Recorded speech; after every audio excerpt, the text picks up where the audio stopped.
सर्वप्रथम केसतील विलास घुले ह्या युवकाची निर्घृण हत्या, मी विलास घुले यांना सर्वप्रथम श्रद्धांजली अर्पण करतो आमच्या राष्ट्रवादी काँग्रेस शरदचंद्र पवार पक्षातर्फे। दुसरी गोष्ट म्हणजे की हत्या ही खूप म्हणजे भयान झालेली आहे, दोषींना सजा ही झालीच पाहिजे। आमचं दोषींना समर्थन नाही आहे किंवा काय नाही, आमचं पूर्ण समर्थन विलास घुले यांना आहे। आणि आपल्या परळीचे प्रतिनिधी माजी मंत्री तथा विद्यमान आमदार माननीय धनंजयजी मुंडे साहेब यांनी सभागृहात जो मुद्दा मांडला विलास घुलेच्या ह्याच्यावर, त्याबद्दल आम्हाला खूप आनंद वाटला, चांगलं वाटलं की आमच्या तालुक्याचे प्रतिनिधी सभागृहात मुद्दा मांडत आहेत। पण त्याचबरोबर जर आमच्या प्रतिनिधींनी जे परळी शहरामध्ये 1 महिन्यामध्ये जे आपल्या परळी शहरात गुन्हे झालेले आहेत ते सुद्धा जर मांडले असते तर आम्हाला आणखीन आनंद जास्त झाला असता। आपल्या परळी शहरात 22 मे 2026 पासून कमीत कमी 10 ते 15 गुन्हे घडलेले आहेत। कारभारी आंधळे व्यावसायिकावर कोयत्याने वार करून हत्या 22 मे रोजी, त्याच्यावर आपले आमदार साहेब काही बोलले नाहीत, त्याच्यावर काही त्यांनी प्रतिक्रिया दिली नाही। 28 मे 2026 अल्पवयीन मुलीचे अपहरण परळी शहर ठाण्यात गुन्हा दाखल आहे, त्याच्यावर सुद्धा काही बोललेले नाही आहेत। म्हणजे आपल्या शहरामध्ये वारंवार घटना ह्या 1 दिवस 2 दिवसाला घडत असताना सुद्धा आपले प्रतिनिधी त्याच्यावर काहीही बोलत नाहीत। आम्हाला ह्या गोष्टीची खूप खंत आहे। त्यांनी सभागृहामध्ये विषय घुलेचा मांडला, तो आम्हाला खूप आवडला आणि आरोपींना ही सजा झालीच पाहिजे ह्या आम्ही याच्या आहेत। पण आपल्या परळी शहराबाबतीत 31 मे 2026 तोईत खान ह्या युवकाची क्रूर हत्या करण्यात आली। एवढा विषय असताना सुद्धा त्याच्यावर सुद्धा आपले साहेब काही बोललेले नाही आहेत, त्याच्यावर सुद्धा साहेबांनी बोलावं अशी आमची अपेक्षा होती। 4 जून 2026 तुकाराम मुंडे औषधिक विद्युत केंद्र गुत्तेदार 5 कोटीची मागणी करत अपहरण, परळी ग्रामीण पोलीस ठाण्यात गंभीर गुन्हा दाखल, त्याच्यावर पण साहेबांची काही प्रतिक्रिया नाही। 5 जून 2026 23 वर्षीय तरुणीवर पंचशील नगर भागात एकतर्फी प्रेमातून चाकूने वार, परळी संभाजीनगर ठाण्यात हाफ मर्डरचा गुन्हा दाखल आहे। 11 जून 2026 पैशाच्या वादातून एका वरिष्ठ लिपिकाला अपहरण करून बेदम मारहाण, परळी संभाजीनगर ठाण्यात गंभीर गुन्हा दाखल। 13 जून 2026 परळी मिरवड गावात अल्पवयीन मुलीला छेडछाड, पोस्को अंतर्गत परळी ग्रामीण ठाण्यात गुन्हा दाखल। म्हणजे हे पूर्ण जे गुन्हे आहेत हे आपल्या परळी तालुक्यात घडलेले आहेत आणि आपल्या परळीशी संबंधित आहेत। मग आपल्या गावामध्ये एवढे गुन्हे घडत असताना आपण करायलो तर काय करायलो, एक म्हणजे सर्व गुन्हे हे का माणसं नाहीत का, ह्यांच्यावर आवाज उठवायला हे माणसं नाही आहेत का, ह्यांच्यावर पण बोलायला पाहिजे किंवा ह्यांच्याला भेट द्यायला पाहिजे, कुणीच काही केलेलं नाही आहे। पुन्हा 15 जून पैशाच्या वादातून दिवसाढवळ्या एका तरुणाचा अपहरण, परळी शहर पोलीस ठाण्यात गंभीर गुन्हा दाखल। 20 जून भरधाव गाडीने दिवसाढवळ्या प्रशांत देशमुख ह्या युवकाला गाडीने उडवून त्याची हत्या। आता हत्या आहे का ते काय आहे ते तपासात उघड होईल, पण ड्रिंक अँड ड्राईव्हचा गुन्हा दाखल पाहिजे। तर हे नशा करून गाडी चालवायची, गाडी पळवायची, माणसं उडवायची। जर तुम्ही CCTV फुटेज पाहिला असेल प्रशांत देशमुखचा, तर तुम्ही बघा तो मुलगा एका कडीनं आपल्या रस्त्यानं चाललाय, आपल्या रस्त्याला चाललाय आणि गाडून पाठीमागून थार गाडी येते, त्याला उडवून फरफटत घेऊन जाते 40-50 मीटर। म्हणजे एवढ्या घटना घडत असताना आपल्या माजी मंत्री आणि विद्यमान आमदार साहेबांची आपल्या ह्या विषयावर एकही प्रतिक्रिया नाही आहे। त्यावर बी लक्ष द्यायला पाहिजे होतं अशी परळीच्या नागरिकांची इच्छा होती। आम्हाला म्हणजे कोणत्याही गुन्हेगारांचा किंवा कोणाचा आम्हाला पाठिंबा नाही का द्यायचा किंवा आम्हाला त्यांचं आम्ही त्यांना समर्थन देत नाहीत. आमचा गुन्हेगारांना विरोधच राहील, कायमस्वरूपी विरोध राहील. ते कुण्याही जाती धर्माच्या असो, काहीही असो, आमचा त्यांना विरोध आहेच. पण आपल्या परळी शहरामध्ये जे गुन्हे घडत आहेत त्या गुन्ह्याकडे कोण बघणार? आपल्या परळीला कोण आहे का नाही वाली? आपल्या परळी शहरात सुद्धा गुन्हे घडायलेत ना, ते सुद्धा पाहावे. बस एवढी माझी हे आहे. प्रथम अडी आणि टाकळी या प्रकरणाचा जाहीर निषेध आणि विलास घुले यांना भावपूर्ण श्रद्धांजली. परळी मतदारसंघातील माननीय माजी मंत्री तथा आमदार धनंजय मुंडे साहेबांनी केस प्रकरणातील आरोपीला सजा जे आहे नंबर 1 केले. परळी मतदारसंघाचा प्रतिनिधी म्हणून त्यांनी आम्हाला साजेसाचं काम केले. कारण जे आरोपी आहेत आरोपीला कुठूनही काढून पोलिसांनी त्याला आणलं किंवा आणायला पाहिजे आणि नाही आणलं तर आमदार साहेबांनी तो मुद्दा मांडला. पण की परळी मतदारसंघात महाराष्ट्रातल्या 2 नंबर मतांनी महाराष्ट्रात सर्वात 2 नंबरला तेच म्हणजे 1,40,000 मतं असे ते म्हणतात की महाराष्ट्रात 2 नंबरला मी निवडून आलो आहे. महाराष्ट्रात 2 नंबरला निवडून आलेल्या आमदारांनी परळी मतदारसंघावर पाठ फिरवणे असं आम्हाला मत वाटतंय. कारण त्याचे बरेच कारण आहेत की बाबा त्याच्या घरापासून एक 500 मीटरवर महादेव मुंडेचं घर आहे, त्याच्या घरी भेटायला गेले नाही. त्याच्यानंतर त्याच्या पलीकडे एक 700 मीटरवर माधू गीतेचं घर आहे, त्याला भेटायला गेले नाही. त्याच्यानंतर एक अण्णाच्या समाधीला खेटून एक 50 फुटावर बन्नू मुंडे यांचं शेड आहे की तिथं ते खून झाला आहे, त्याला भेटायला गेलं नाही. त्याच्यानंतर सोमनाथ फड म्हणून एक त्याचासुद्धा असं झालं. हे बरेच परळी मतदारसंघातले आतापर्यंतचे म्हणजे आरोपी निष्पन्न झाले नाही, त्याच्यावर काही झालं नाही. आणि हे दुःख आहे की आपल्या मतदारसंघाने 1,40,000 मतांनी माननीय आमदार धनंजय मुंडे साहेबाला निवडून दिले.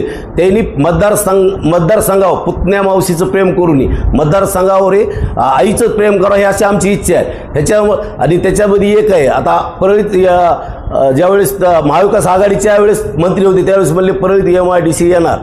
आम्ही एवढे खुश झालो की असं एवढे खुश झालो की आमचे जुना मतदारसंघाचा माजलगावचा होता, आम्हाला वाटलं परळी मतदारसंघाला आलो. एवढं चांगलं झालं आहे की आता माननीय धनंजय मुंडे साहेबांनी आता आमची MIDC आणली आणि आम्हाला MIDC शिरसाळ्या MIDC आणली. आमचं गाव एक 5 ते 7 किलोमीटर जवळ आहे. आमच्यात हरित क्रांती होईल आणि आमचा सगळा भाग सुधरण. पण त्या MIDCचं कुठं नारळ फुटलं नाही. त्याच्यानंतर उपबाजारपेठ म्हणून आमच्या इकडे एक शिरसाळ्याला उपबाजारपेठ आहे मार्केट कमिटीची, त्याचे एवढे गाळे केले. या पाऱ्याकडून पैसे इन्व्हेस्टमेंट केली, त्याला उद्घाटनाला वेळ मिळाला नाही. म्हणजे त्याच्यावर अजूनसुद्धा 2 टर्म झालेत आमदार आहेत तरी मिळालं नाही. ही आमची खंत आहे मतदार म्हणून. कारण मतदार म्हणून आम्ही खंत, आम्ही जीवाचं रान करून काही काळ आम्ही त्याच्यासोबत होतो, त्या काही काळ त्याला मतं दिले आणि त्या अजूनसुद्धा आमची हे म्हणजे मतदाराची म्हणजे अवहेलना झालेली. मग हे मतदारसंघातली जी गोष्टी की आमदार साहेबांनी लक्ष घालून मतदारसंघातल्या प्रत्येक गोष्टीला, आता तुम्हाला सांगतो माझ्या म्हणजे गोदावरी पट्टा आहे आमचा पवनेरला, तिथं तुम्हाला सांगतो एवढे रात्रंदिवस टिप्पर चालू आहेत, रात्रंदिवस. तिथं आमचं पंडितराव मुटाळ म्हणून आता वारले, त्यांनी उपविभागाला कंप्लेंट केली किंवा माझ्या शेतातून हे हायवेवाले हे गाव गुंड म्हणजे तालुका गुंड माझ्या इथून रेती नेलेत. तर डेप्युटी कलेक्टरनी कुणावर गुन्हा दाखल केला, तुमच्या शेतावर बोजा म्हणले की तुम्ही का जाऊ द्यायला. मग त्याला तिथं अडवायचे असते तर इथं डेप्युटी कलेक्टर ऑफिसला आले असं. हे काम कोणाचं? हे काम आहे माननीय आमदार साहेबाचं, हे काम आहे माननीय त्यावेळेसच्या तत्कालीन मंत्र्याचं. मग तिथं लक्ष न घालता दुसरा मुद्दा एक आहे तुम्हाला सांगतो, पवनेर मोहा शिरसाळा हे रस्ता वारंवार आम्ही टोटल त्याच्यात सचिवराव सुद्धा म्हणजे आलेले, त्या रस्त्याला आम्ही एवढा गर्दा केला. मग तुम्हाला सांगतो सर्वसाधारण नागरिक गर्दा करतात. त्यावेळेस माननीय आमदार साहेबांनी एक आढावा बैठक घेऊन त्याच्यावर काहीतरी तोडगा काढायचं काम असतंय, तिथं वेळ दिला नाही. मग तुम्हाला सांगतो आमच्या वीटभट्ट्याला टोटल राख ह्या सगळ्या गोष्टीवर काहीही लक्ष न करता तुम्ही मतदारसंघात ज्या मतदारसंघाने तुम्हाला मतदारसंघात 1,40,000 मतांनी निवडून दिले त्या मतदारसंघावर दुर्लक्ष करता हे आम्हाला खंत आहे. आणि असे बरेच की जेणेकरून की ज्या गोष्टी व्हायला पाहिजे ते त्याच्याकडून होत नाहीस ह्याबद्दल आम्हाला म्हणजे त्याच्यावर म्हणजे नाराजसुद्धा आहेत. आणि टोटल हे जेवढा वेळ त्याने दुसरीकडे घालला तेवढा वेळ मतदारसंघात घालावा. अजून 1,40,000 आले तर 2,20,000 येतील किंवा 2,40,000 येतील तर तेवढा वेळ मतदारसंघात घालावा. हे आमच्या मतदार म्हणून ही आमची त्याच्याकडे मागणी. तोहिद खान, प्रशांत देशमुख, विकास घुले यांना श्रद्धांजली अर्पण करतो आणि नामदार धनंजय मुंडे साहेबांना विचारतो की परळीच्या मुस्लिम समाजाची काय चूक झाली साहेब, जे की केज मतदारसंघातील जो मर्डर झाला त्याबाबत तुम्ही विधानसभेमध्ये आवाज उचलला, स्वागतार्थ आहे. पण तोहिद खान, खैराती खान याची निर्घुणपणे परळी येथे हत्या करण्यात आली. अक्षरशः त्याच्या डोक्याखाली एक दगड ठेवून, वरी दगड ठेवून त्याचं डोकं ठेचण्यात आलं, त्याचं गुप्तांग ठेचण्यात आलं आणि त्याला गाडीत बसत नव्हता तर गाडीच्या डिक्कीमध्ये असा हात पिरगाळून त्याला गाडीच्या डिक्कीमध्ये टाकलं. एकदम क्रूर हत्या झालेली आहे.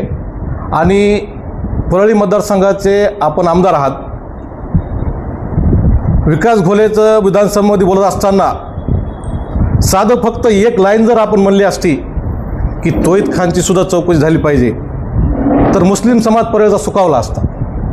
फारच म्हणजे एवढं डोक्यावर घेऊन मुस्लिम समाजानं साहेब जर विधानसभेमध्ये आमची बाजू मांडत नाहीत म्हणजे हे आमचं दुर्दैव आहे. दुसरी गोष्ट, जे तोहिद खानच्या आपल्या मर्डर केसमध्ये आरोपी धरलेत ते आरोपी अजून 4-5 आरोपी आहेत, पण 2च आरोपी धरलेत. त्यामध्ये ते जे आरोपी आहेत ते गोवंश तस्करी करत होते आणि त्यांचा संबंध इथल्या गोशाळा गोचालक जे आहेत त्यांच्याशी सुद्धा आहे. आणि ती जी गाडी आहे ती गाडी कुणाच्या नावावर होती अगोदर, आणि यांच्यापाशी ऑडी गाडी, दुसऱ्या काही गाड्या, 4-5 गाड्या आहेत, ह्यांच्यावर ह्या गाड्या आल्या कुठून. आणि त्यांची जी रेकॉर्डिंग आली त्या रेकॉर्डिंगमध्ये ते म्हणतात आम्ही अजून 3 लांड्याला मारूत आणि आम्ही मस्जिद उडवत. DYSP साहेबाला माझा प्रश्न आहे की त्या 302 गुन्ह्यानंतर आपण मस्जिदीची किंवा जाती तीळ निर्माण करण्याचा हा तुम्ही त्याच्या गुन्हा दाखल केला का केला नाही, हे जाणून बुजून हे मर्डरचा केस दाबण्याचा प्रयत्न चाललेला आहे. आता बघा, आपल्यापाशी मंत्री, माजी मंत्री आहेत. मंत्री असून सुद्धा एक कॉल किंवा एक फोन किंवा भेट नामदार पंकजाताई मुंडेंनी दिलेलं नाही तोहिद खानला. हे म्हणजे आमचा समाज आपल्यापासून दूर व्हावा आणि आमचा समाज जवळ जातो, म्हणजे हे आमच्या समाजाचं दुर्दैव आहे.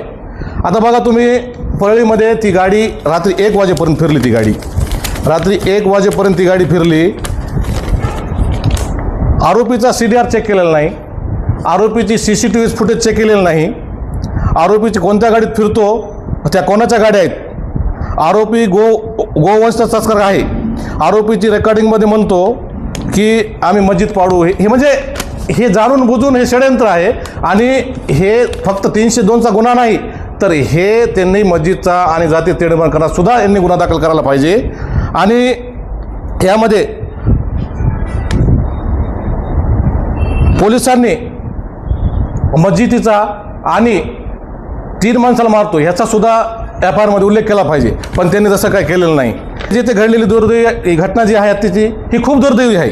ह्याच्यामध्ये आरोपीला शिक्षा झालीच पाहिजे. जो कोणी आरोपी असेल त्याला शिक्षा झाली पाहिजे, आमचं असं म्हणणं आहे. परळीमध्ये बिंगो, मटका, पत्त्याचे क्लब, गांजा, ड्रग्स, मुलींना पळविणे, बायाची छेडछाड करणे, खुलेआम प्रकार चालू आहेत. ह्याच्याकडे कोण लक्ष देईल? लोकप्रतिनिधीचं काम आहे याच्याकडे लक्ष देणं आणि पोलीस प्रशासनाला सांगणं की ह्याच्यावर कडक कारवाई करा. पण कोण कडक कारवाई करणार? लोकप्रतिनिधीशिवाय याच्यावर कोण करणार? याच्यावर सामान्य माणूस परळी सोडून स्थलांतरण करण्याच्या तयारीत आहेत. सामान्य माणसं इथं परळी बिहारपेक्षा परळी इथं एवढी म्हणजे बेकार झालेलं हाल बिहारपेक्षाही परळीचं हाल बेकार झालं. बाहेर कुठं जायचं म्हणल्यानंतर परळी म्हणल्यानंतर लोक दहशत पेलेत, लोक भ्यायलेत परळीला. म्हणून आमची एकच विनंती आहे साहेब, सगळ्याला नाही बरोबर द्या, सगळ्याला सोबत घेऊन चला, सर्व समाजाला सोबत घेऊन चला. इथून पुढं असं घडू नये आणि तोईत खान खैराती खान यांना न्याय द्या एवढी आम्ही विनंती करतो.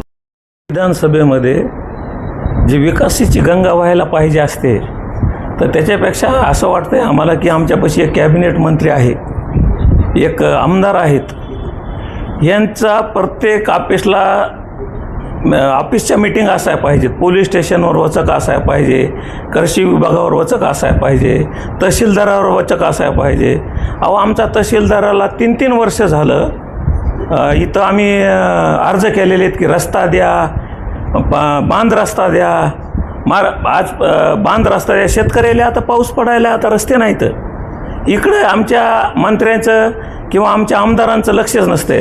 आम्हाला एकच माझं तर असं म्हणणं आहे की जसं बच्चू कडूला अपंगाचं मिनी मंत्रालय दिलं आहे, तसं एक क्रिमिनलचं आमच्या परळीला एक मिनी मंत्रालय द्या. म्हणजे दर अधिवेशनला एकच आहे, हे खून केला 5 दिवस तेच आरडणार, ते खून केला 5 दिवस तेच आरडणार. अरे दुसरे काही विकासाचे मुद्देच नाहीत ना आमच्यापाशी. कारण ह्याच्यामुळं काय व्हायलं, काही शिक्षण संस्था येतात, पत्र्याचे डबे आहेत हो, ह्याच्यावर इथं काही शिक्षक बसून पगारी घ्यायले तर काही शाळेवर शिक्षक नाहीत. हे मुद्दे आमच्या बाजूलाच आहेत. फक्त आमच्या इथं हे मारला आणि त्यानं मारला असं. आता तर असं एक गोल राऊंड झाला आहे की दोघंजणही दोन टोळ्या तो आमच्याच मारायला जायचं ह्याला म्हणून, आणि मारायचं तिसऱ्याला, नाव चौथ्याचंच घ्यायचं आणि अटक 5वाच करायचा. आमचा बंडू मुंडे सोमनाथ फडचं तर नाव बी निघालं नाही हो. बंडू मुंडे बघा ना कसला मारलेला आहे. महादेव मुंडेचं किती वेळेस कोणचे तुमचे पथकं येऊन गेले, त्याचा बी पत्ता नाही. पण हे मारल्याला सोडून जरा विकास द्या. आम्ही आमच्या लेकराला काय सांगावं की आम्ही आमच्या जीवनात काय केलं ते. आज परळीची हालत अशी झाली आहे की चांगले माणसं इज्जतीनं अगोदरच परळी सोडून गेले. तर ज्यांना पोट भरायचं होतं त्यांचे पोटं भरं नाहीत. परळीमध्ये नागापूर डॅम भरलेलं आहे, 8 दिवसाला पाणी मिळते. ते बी नालीतलं पाणी नळात चाललंय का नळाचं पाणी नालीत चाललंय हे कळलं नाही. तुडुंब नाल्या भरल्यात. परळीची जनता वैतागून गेली, शेतकरी वैतागून गेलाय. एक तर पाऊस वेळेवर पडा नाही, उत्पन्न नाही, मार्केट इथं राहिलं नाही कोण्या गोष्टीचं. तर ह्याच्यावर समध्या जनतेला आता कळायलंय पण वळण नाही, कारण आता ह्यांच्यापाशी पदं येतं. शेतकऱ्यासाठी गाई म्हशी ते द्या ना बाबा, मंत्रीत ना तुम्ही, आणि हे आमदार आहेत आम्ही इतक्या मतानं निवडून आलो, मग तितके मतानं त्या पद्धतीनं आमचा विकास करा ना. व्हायले काय की आता आम्हाला सांगणं बी आम्हालाच लाज वाटायली की परळीत आम्ही आहोत म्हणून. एवढे बोलून 2 शब्द